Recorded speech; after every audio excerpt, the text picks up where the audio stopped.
Please note, The Phantom Lover was published in 1921 and may contain period-typical racism, sexism, or other disquieting content.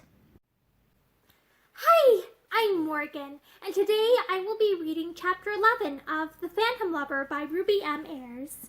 Chapter 11. Esther never knew how she got out into the street. She walked along like someone in a dream. Her cheeks were burning hot. Mrs. Raymond Ashton, Raymond's mother, the woman of whom he had spoken so often and so bitterly, the woman who had raised such a fierce objection to her marriage with Raymond. There was not much resemblance between mother and son. They were both handsome, but there was a sort of a humor in Mrs. Ashton's face which Raymond's lacked. Esther tried vainly to find some likeness between them. She realized how different this woman was to what she had pictured her. Remembered that spontaneously offered hand. Had Mrs. Ashton known who she was? Oh, surely not, or she would never have appeared so anxious to engage her. How angry Raymond would be, angry that the woman he loved was to go to his mother as a paid companion. Esther could not help smiling. For her own sake she would not mind it. At least she would be with his mother and in his home. But, of course, the thing was impossible. Such a situation would not be tolerable. She would have to write and refuse. "Good afternoon," said a voice, and turning hurriedly, Esther found Mickey Mallows beside her. He looked as if he were not quite sure of his reception, but today Esther had other thoughts to occupy her which were more interesting than he was, and the smile she gave him was almost friendly. "Good afternoon. Is it cold?" "Very. Where are you hurrying off to?" He tried to speak casually, but his heart was beating uncomfortably. I'm just going back home, Esther said. "I've been to an agency looking for a berth." "A berth?" A frown came between his eyes. "What sort of berth?" he asked quickly. Esther laughed. "Well, I'm thinking of taking your advice, and going as companion to an old lady. Not that she's very old," she added doubtfully, with sudden memory of Raymond's mother. You mean that you have decided? She hesitated. "Well, I have the refusal of it." She looked at him with defiant eyes. "I am only just hesitating. I want to talk to Miss Mason about it. She is much more worldly wise than I am." "June is a very sensible woman," he said. "I am glad you like her." He hesitated. "And the post?" he asked with an effort. "Will it be in town?" "Oh, yes." She was obviously not going to tell him any more, but Mickey persevered. "I wonder if it is likely to be anyone I know. I have quite an extensive acquaintance in London." "Yes," said Esther, "but I don't suppose you will know these people, anyway," she added with an unconscious touch of loftiness in her voice. "The name is Ashton. Mrs. Raymond Ashton."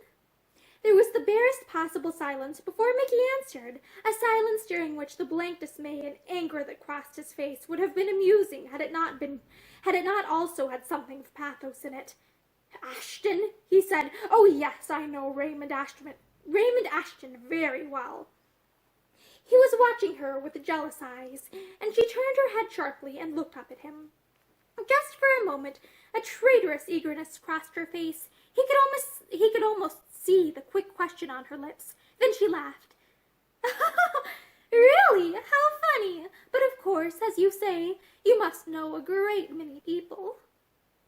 "I have known the Ashtons for years. You are like Mrs. Ashton." There was a sort of quiet insinuation in the words, and Esther bit her lip. "And the son?" she asked. "I think you said you knew the son." "Yes, I know him. He is in Paris, I believe." Mickey was conscious of a queer tightening about his throat. It was a tremendous effort to force himself to speak lightly. "And shall I like him as well, do you think?" Esther asked deliberately. Mickey did not answer. "Do you like him?" she persisted. Mickey's restraint broke its bonds. If he had died for it, he could not have checked the words that rushed to his lips. "I detest the fellow," he said. "He's a beastly outsider." He dared not look at her. He held his breath, waiting for the storm to break, but if he had lost his self-control, she kept hers admirably. "Really," she said. Her voice was a little breathless, but quite calm. "What does a man mean when he calls another man such a name?" Her face face was quite colorless, even to the lips, and her hands were clenched in the shabbiness of the cheap little muff she carried. He blunderingly tried to make amends. "I ought not to have said that, just because he's not the sort of man I care about," he said stammeringly. "He's quite all right. It all depends from what point of view you regard him. I hope you will forget that I said that, Miss Shepstone. It was unpardonable." "It's a matter of complete indifference to me what you say about Mr. Ashton," she told him. She stopped. They had been walking along together. "Which way are you going?" she asked. Mickey flushed up to his eyes. He knew this was a dismissal. "I was coming along to see June," he said. "I hoped you would allow me to walk along with you, if I am not intruding." Esther forced a smile, but her lips felt stiff. "Oh, but I am not going back," she said. Her voice sounded as if it were cut in ice. "So I won't detain you. Goodbye." She turned and left him, walking quickly away again in the direction from which she had just come. Her eyes were smarting with tears that had to be restrained. How dare he? How dare he? Oh, how dare he? She asked herself passionately. What does he know about Raymond? She could not trust herself to go back home. She walked about in the cold till she was tired out. She wanted to be sure that Mickey would have left Elphinstone Road before she got there. She wondered if June knew the Ashtons, too. She probably did, as Mickey Mellows knew them. They were both of Raymond's own world, these two. It was only she, who loved him best, who was outside the magic circle of his friends. It was nearly supper time when she got in. She paused for a moment in the hall and looked anxiously at the rows of coats and hats hanging there. She thought she would know Mickey's if she saw them there. She forgot that he might have taken them up to June's room. She turned away with a little sigh. At the foot of the stairs she met young Harley. He colored sensitively when he saw her and stood aside for her to pass. Esther flushed too. She wondered what he thought of her note refusing to feed her. With sudden impulse she spoke. "I hope you are not angry with me, Mr. Harley, but perhaps you do not know that I am engaged to be married, and so I don't think I should accept invitations from anyone else, though it was kind of you to ask me," she added. I should have been delighted if you could have come," he said, "but of course, if your fiancé would not care about it." He broke off, as if there was nothing more to be said. Esther wondered if Raymond really would mind. At first he had been very jealous, and could not bear her to speak to another man, but latterly she hated it, because she could not forget that once he had told her she could marry a man with money if she only played her cards carefully. The man who had said that seemed a different personality altogether from the man whose letters she had only lived for during the last fortnight. Was she mean and unforgiving that she continually found herself remembering the quarrels and scenes they had had? She wanted so earnestly to forget them. She went up to June's room with dragging steps. The door of the room opened before she reached the landing, and June came out. "I knew it was you," she said. "Poor soul, how tired you sound. Another day of miserable failure, I suppose. Never mind, come and sit down in the warm, and you'll soon forget it." Esther laughed rather shamefacedly. "It's been a day of success. Strange to relate," she said, "but I'm tired, dead tired. I must have walked miles." She suddenly remembered Mickey. She looked round with a quick suspicion. "Have you been alone all afternoon?" she asked. "Yes, quite alone." June laughed. "Who did you expect to find here, pray?" she demanded. "Nobody. I only wondered if you had had any visitors." "I might have known it wasn't the truth that he was coming here." She told herself vexedly. "Well, and what about the success?" June asked. She was sitting on the hearthrug stroking Charlie. "You don't mean to say that the old dear at the agency really had something to offer you this time?" Esther nodded.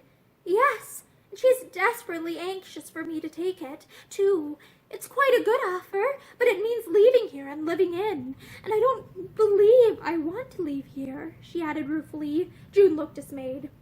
"I shan't let you go," she said promptly, "just as we are settling down so cozily." She put her white hands over her ears. "No, I don't want to hear another thing about about it, if that's it, she said. I shan't listen. Right, and refuse it. Right, and refuse it at once. Esther laughed. She pulled June's hands down and held them firmly. Tell me, she said, do you know any people named Ashton? She was longing to find out if June did know them. It seemed such a lifetime since she had seen Raymond or spoken to him.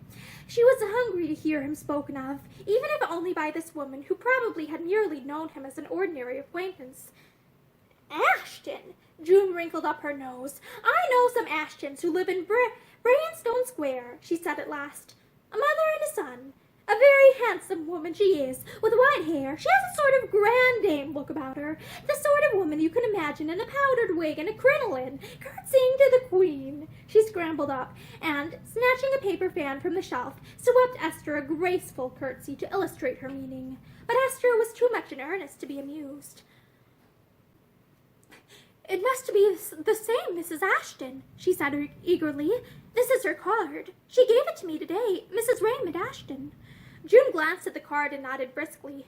Yes, it's the same. I don't know her frightfully well. She's rather reserved, too, but I admire her immensely. Well, go on. She wants me to go to her as a sort of companion. She has offered me £50 a year. June whistled. Woo-hoo! Not bad, is it? But you'll refuse, of course? I asked her to... You'll refuse, of course? I asked her to let me think it over. I said I should like to talk it over with you first. June clasped her hands round her knees and stared into the fire thoughtfully. She's a widow, isn't she? Esther said hesitatingly. At least, she didn't say anything about a husband. Yeah, she's a widow right enough, June said, and delighted to be, I should think, she added bluntly. I never knew the departed spouse, but from all accounts he was a perfect terror. Esther said nothing. Raymond had always spoken of his father as being a rare old sport. After a moment, there's a son, too, June said, a kind of Adonis to look at, beautiful eyes, and all that sort of thing. Yes, said Esther. She tried hard to keep the eagerness from her voice. Do you know the son, too? She asked nervously. June gave a queer little laugh. Oh, yes, I know him. That is to say, I say, how do you do to him when I have the misfortune to meet him. But Esther's hands were clasped in her lap. Why misfortune? She asked. June Mason shrugged her shoulders. I don't know, but it's hard to explain. He's never done me any harm, but there are some people one hates by instinct, and Raymond Ashton is one of the people I hate. She smoothed a crease in the skirt of her frock. He's such an awful outsider, she added, unconsciously choosing the word Mickey Mellows had used a few hours before. Esther sat very still. Twice she tried to speak, but no words would come. She knew that it was unfair to June to sit there and allow her to go on talking about Raymond, but something in her heart seemed to have set a seal on her lips. He's that insufferable kind of creature who thinks himself irresistible, June went on. Mickey's often told me the way he brags about his so-called conquests. Conquests indeed! What are they but a few poor ignorant girls hoodwinked by his handsome face and smooth tongue? Dozens of girls he's had, my dear, literally dozens. Only the other day someone told me that Mrs. Ashton had to threaten to cut him off with a shilling if he didn't give up some little person he was supposed to be going to marry. I don't know how true it is, mind you, but that's the sort of man he is. I've no time for him at all, she finished vigorously. She turned to look at Esther and gave a little exclamation of alarm. How pale you are! Don't you feel well? I'm quite all right. I'm just tired. I don't think I'll go down to supper tonight. I'll just stay here and be quiet. I wanted to hear what you had to say about my future employer.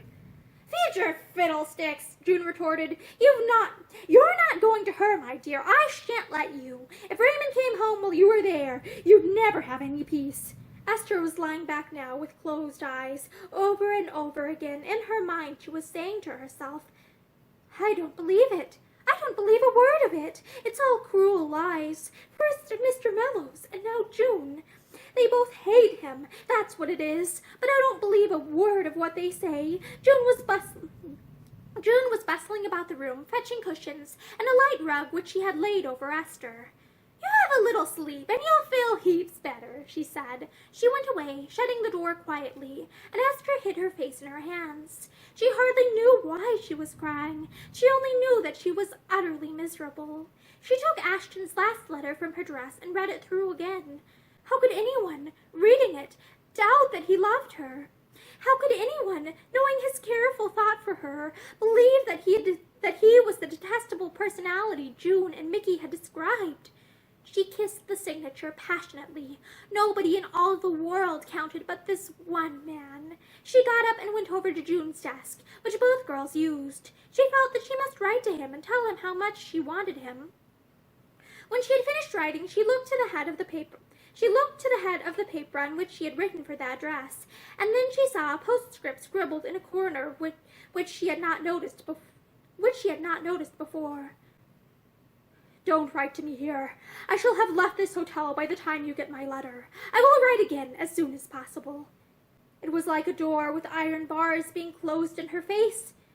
She could not write after all. She could have no relief for all her longing and unhappiness. She must just wait and wait, eating her very soul out, till he wrote again. She tore up what she had written and threw it into the fire.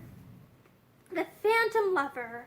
June's half-playful, half-mocking words came back to her with foreboding. Was he indeed only a phantom lover, just a creation of her own brain and desire? She tried to thrust the thought from her. She was tired and fanciful. In the morning she would be all right. It was not fair to him. It was not fair to herself to be so doubting. She went back to June's couch and curled up amongst the mauve pillows. Life was so hard, so disappointing. It gave so little of all that one desired. The tears fell again. Presently she cried herself to sleep. June came back on tiptoe. She stole across the room and looked at Esther. Then she went back to the hearthrug to keep Charlie company. The fire had died down, and she replenished it as quietly as she could, putting a knob on at a time with her fingers. As she leaned over to poke them softly together, she caught sight of a scrap of paper lying in the grate. It looked like part of a torn letter, and without thinking, June picked it up. The one word, "dearest," stared up at her in Esther's writing. June looked at it for a long moment. Then she turned her head and glanced at Esther, still sleeping. June frowned. She hunched her shoulders impatiently. "More phantom lover, I suppose," she told herself crossly. She threw the little scrap of paper into the fire and watched it burn with a sort of vixenish delight. And that is the end of Chapter 11 of The Phantom Lover by Ruby M. Ayres. Thank you for listening to this chapter for me, and I hope you join me for more in the future.